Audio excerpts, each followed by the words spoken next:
Hi everyone, Janie here. Welcome back to my garden.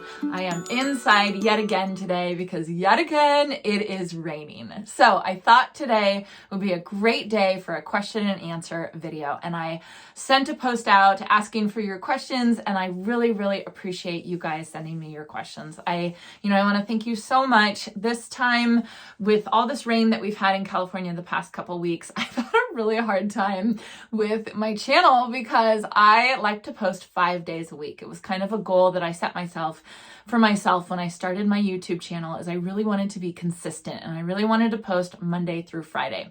Normally, that's really easy for me because I can just go outside and film something, garden cleanup or a video about planting something. But when it's been raining for almost a month every day straight, I kind of am scraping the bottom of the barrel for video ideas. So I really appreciate you guys submitting your questions, because then it allows me to make another video in my closet / plant room.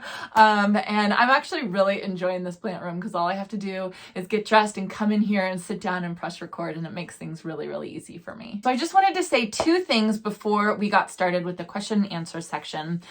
First thing that I wanted to talk about is that I created an Amazon store. I get a lot of questions from all of you. Where did you get this? Where did you get your greenhouse? That's one question that I get a lot. And I actually am planning, if the rain stops, I'm actually planning on filming a greenhouse kind of update video for later on this week. So stay tuned for that. But I did take the time now that I'm inside, I did take the time to create an Amazon store. So the link will be in my description down below.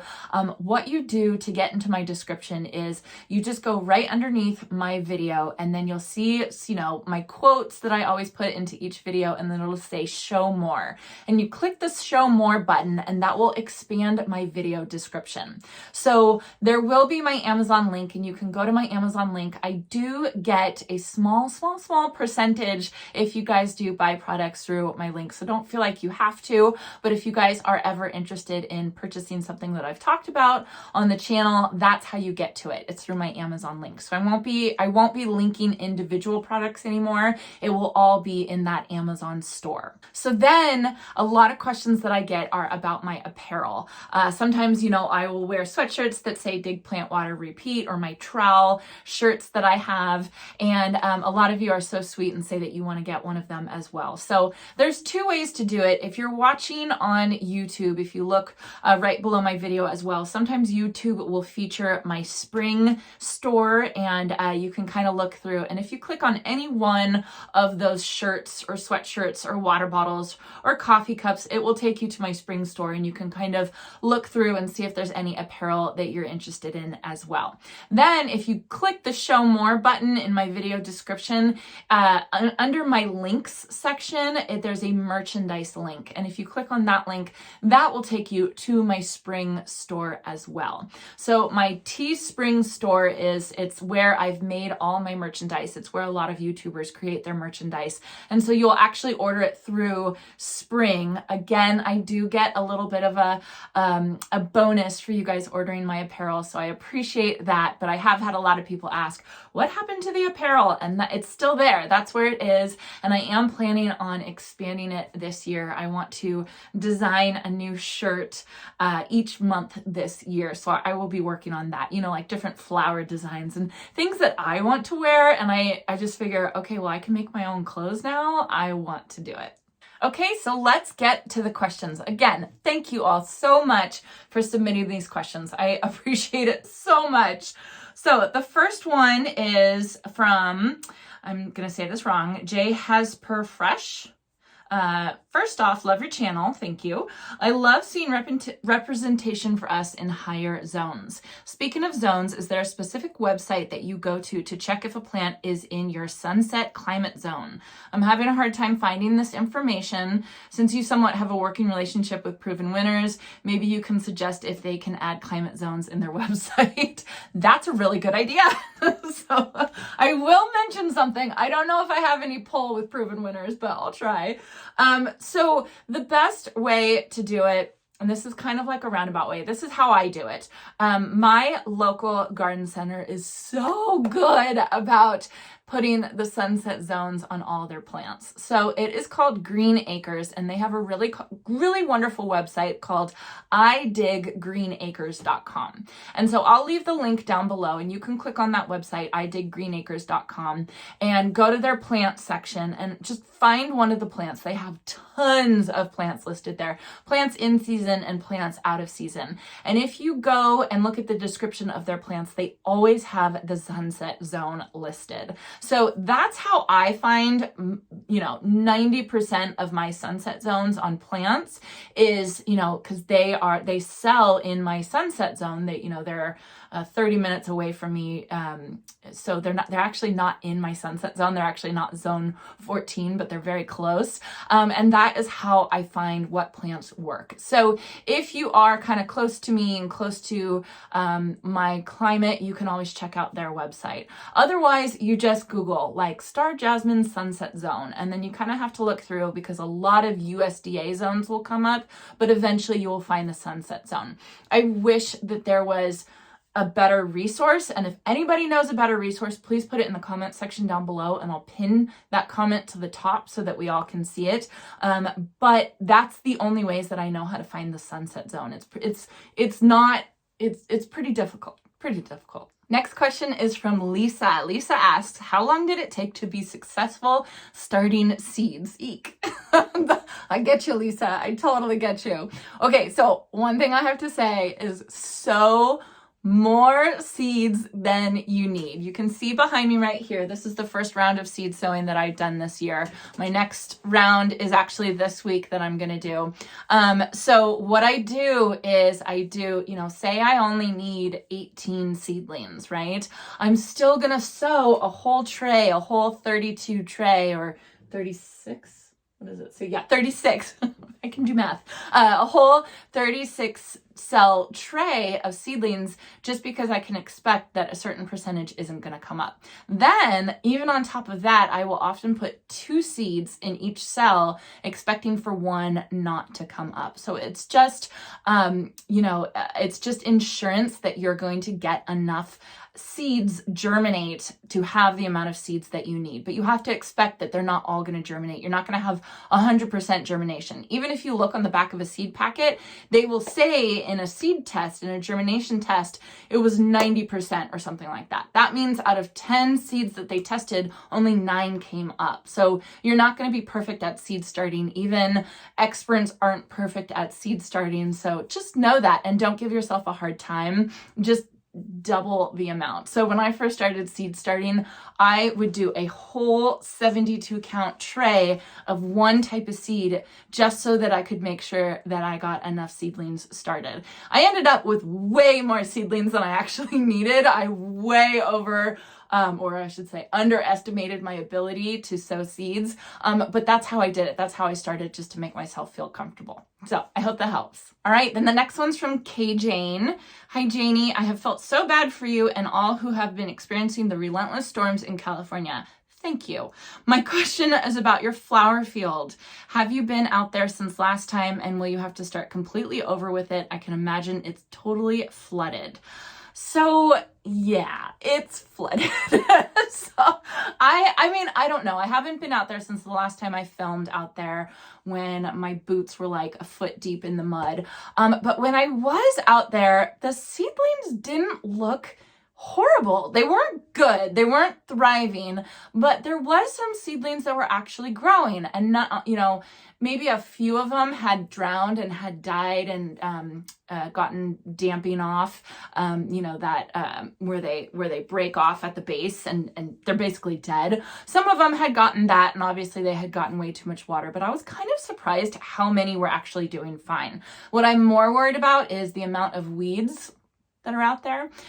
There's so many weeds, and I haven't had a chance to go weed them. And so I'm afraid that if it gets sunny and I'm not out there in enough time, the weeds are going to take over the little seedlings, and the little seedlings are going to die. So it's all a timing thing. The rain is supposed to stop this week, so I will definitely be out there this week. I don't think I'm going to film it because I just have to go out there and just weed like crazy. So I've kind of accepted that I am going to be starting over, if that makes sense. So I've told myself, okay, you're probably going to have to start over. Don't worry about it. It's no big deal. You know, that's why you did the cool flower method, so that you have a second chance in spring to to completely start over. So I've told myself that just to make myself feel better and not to get super stressed about all the rain and everything drowning. But deep down, I kind of feel like it's going to be somewhat okay. I didn't plant any bulbs in there yet. I didn't get a chance to get in there before the rain started to plant bulbs. So I know my bulbs aren't going to be rotted. So that's good. But then my bulbs didn't get planted. So it's kind of just all a mess. But I'm trying not to get too upset about it. So I'm preparing myself for starting over, but I have a feeling I might have to start over like half of it. Okay, then this was a really interesting question. This is from another Lisa. There was another Lisa, right? Yeah, this is a different Lisa. She says, others will cover the garden questions, but I'd like to know about more behind the scenes. What camera, editor, graphic sites do you use? Do you have any experience doing that, or is it all new to you too? What was the hardest technical thing about starting a YouTube channel? Okay, so that's an interesting question. And actually, I got a couple asking about the behind the scenes type of stuff. So I actually purchased a DSLR camera when I started my YouTube channel. And for my first maybe like month or two, I did film with the DSLR camera. My videos were so bad back then. I had a lot of trouble keeping that big camera stable. And so my videos are very shaky, you know, at the very beginning. So I apologize. I probably made you all seasick. So now I actually film with my iPhone. I have an iPhone 14, and the reason why I purchased the iPhone 14 is for the camera. And, you know, it's not the best, it's not perfect, but I have my iPhone in my pocket all the time. Absolutely all the time. So whenever I want to film or whenever I want to do anything, I always have my camera with me. And to me, that is worth more than having absolute perfect clarity and footage. I wish I could be better at photography. Soil and Margaritas, Roxana, she has the most beautiful photography and videography, but she does use this big camera, you know, and I just don't know how to do that. So I do film with just my iPhone. And then for editing, I just use iMovie. So iMovie is a free editing program that comes with all Macs if you buy a MacBook, or, you know, a Mac computer. And, you know, I actually, again, tried the expensive route and got I can't remember what the expensive one is, but it's basically the paid version. I think it's Final Cut Pro. And I tried to edit on that, but I came to realize that I didn't need all those bells and whistles with those fancy editing programs, at least with my type of content. I just really didn't need that. So it was easy for me to use iMovie. I could do it quickly. I could do it fast. I produce a lot of content. I feel very strongly about being consistent with my content. So I feel like I want to produce more content that's maybe not as polished and not as good, but I want to do it more frequently. I think that that's better for the YouTube platform. You know, any other platform where they're more focusing on the quality of the footage. Like, I don't think I could survive on a platform like that, because I kind of focus on quantity over quality with my videos, or at least with the editing, and the videography. So yeah, so I just use the free program. I use my phone. I do have a gimbal, but I don't love it. Again, I kind of just, I don't know. I just think basic is better. And I do have a tripod that I use all the time. I do have a microphone. I use the Tascam microphone sometimes, but again, I hate, you know, like putting it on, and, you know, it to me, it's just easier, and it's just so much more natural if you just go out there and you just start talking, you know? So yeah, so that's how I handle that. I hope that helps. I think I answered all the questions with the behind the scenes, type of stuff. I didn't have any experience with this. This is all new to me. My very first video that I posted on my channel is the very first video that I edited. So it's been a learning process over the past year or so. But I'm having a lot of fun with it.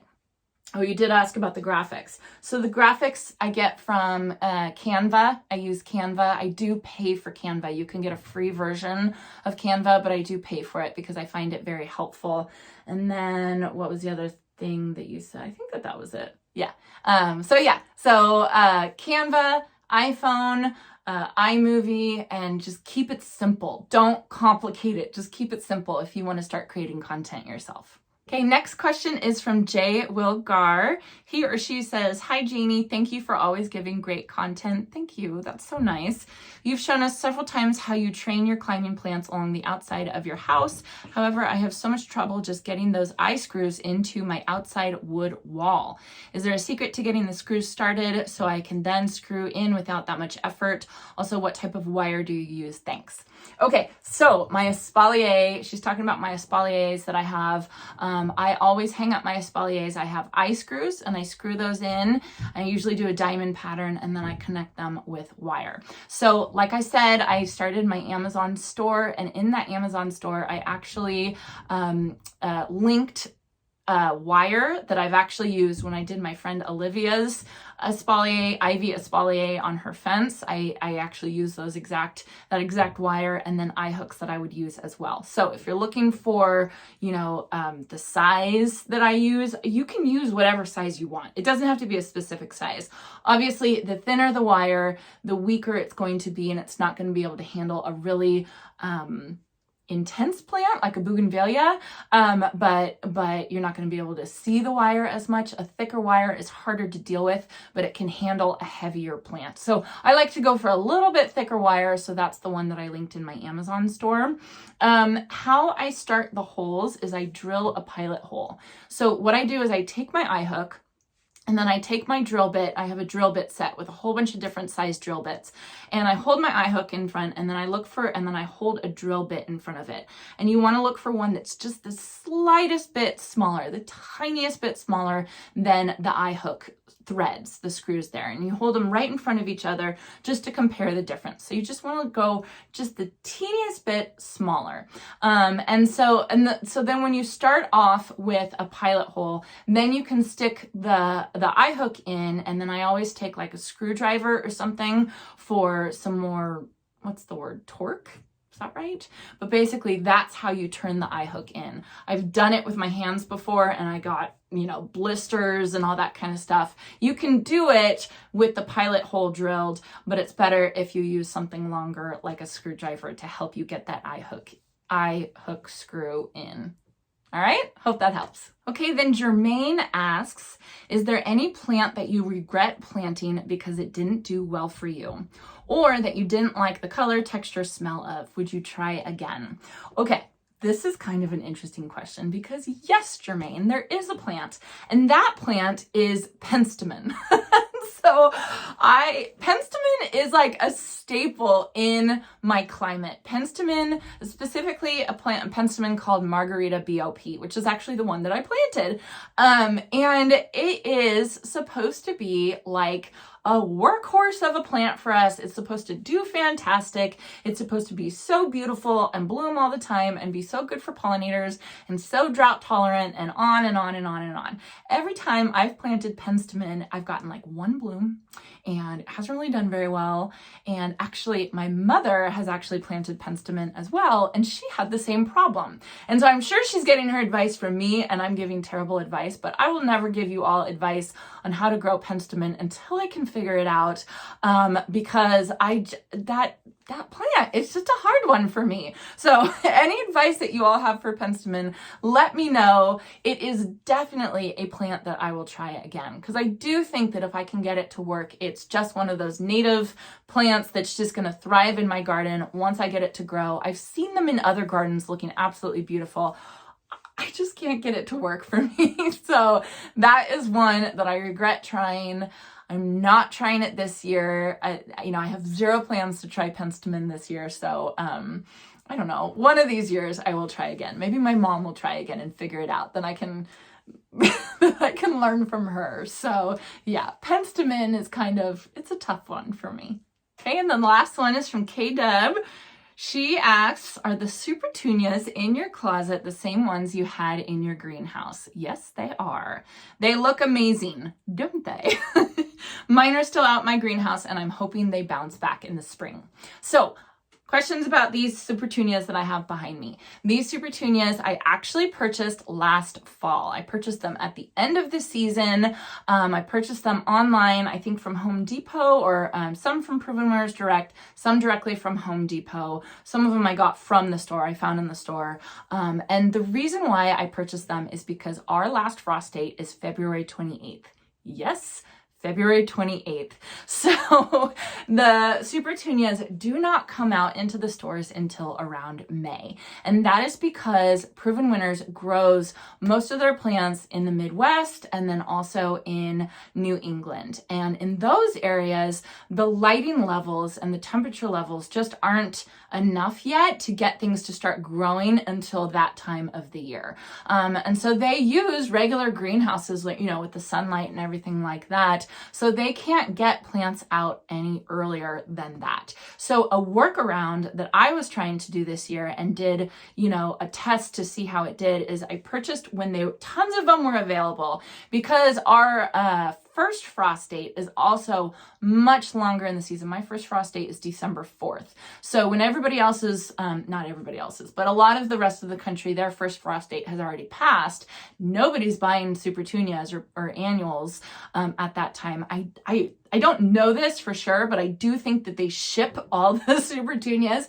to California, because around October and November, we have tons of Supertunias to choose from. And I think it's because of the rest of the country has already passed their first frost date, and so they're not selling them, but they still have a chance to sell them to us. So I picked a whole bunch of them up, and with the plan of storing them over so that I can plant them out maybe in March, right? Early March or something like that. So these were out in my greenhouse, and they were doing great out in my greenhouse. But then I had all my seed starting shelves all set up with the grow lights, and they were empty. I only have this tray right here. So I thought, you know what? I'm going to bring my Supertunias inside. So the reason why K-Dub's petunias are kind of struggling outside is petunias will actually go into dormancy below temperatures of 40 degrees Fahrenheit. Doesn't mean that they're dead, right? It doesn't mean that they're killed. They're just going into dormancy. They won't die until it gets a lot colder than that, but they won't bloom and they won't grow, and the leaves will kind of look just not happy. So I could leave my Supertunias out into my greenhouse right now, and they'll be totally fine, but because the temperature is getting below 40 degrees at night, they won't be very vigorous and thriving, like this guy is. So they're inside, they're in this nice comfy room with these bright grow lights, and I also fertilize them once a week while they're in here, right? So they have a cushy life right now, absolutely cushy life, and I'm just doing it purely because I have the room and because I think that they look beautiful, and it's something nice that I get to look at while I'm working in my office. Once my seeds start getting started and I start getting more seed trays here, these guys will actually go back into my greenhouse. Hopefully it will have warmed up a little bit by then, but I'm kind of just switching things around. So I'm not saying go buy your Supertunias and hold them over. It's kind of been a pain in the butt holding these guys over because they have gotten aphids a couple times. I am taking care of them. I am watering them. If you can just go to the store and buy the Supertunias when you're actually going to plant them, I think that that's much better. So Supertunias are technically annuals. They're only supposed to last 1 year. But if you think like in Australia, Supertunias are perennials and they will last a couple years. They don't last forever though. It's reported that they only last for about 3 years before they kind of peter out and they don't have enough energy to keep the blooms up anymore. And they need to be replaced. So I don't think that I can do this consistently. I don't think I'm going to get as good of a show with old annuals, right? I think that I'll get a better show if I have new fresh plants, but I kind of wanted to do this just so I can get some early spring color. Honestly, I have that garden tour May 7th, and I really wanted to make sure I had some spring color at that time. So, I was just kind of doing this as a trial to see how it would work. I don't even know if I'm going to do it next year. But for this year, so far, it's working out really, really well, and I'm enjoying the blooms inside, and it's kind of a cool backdrop, right?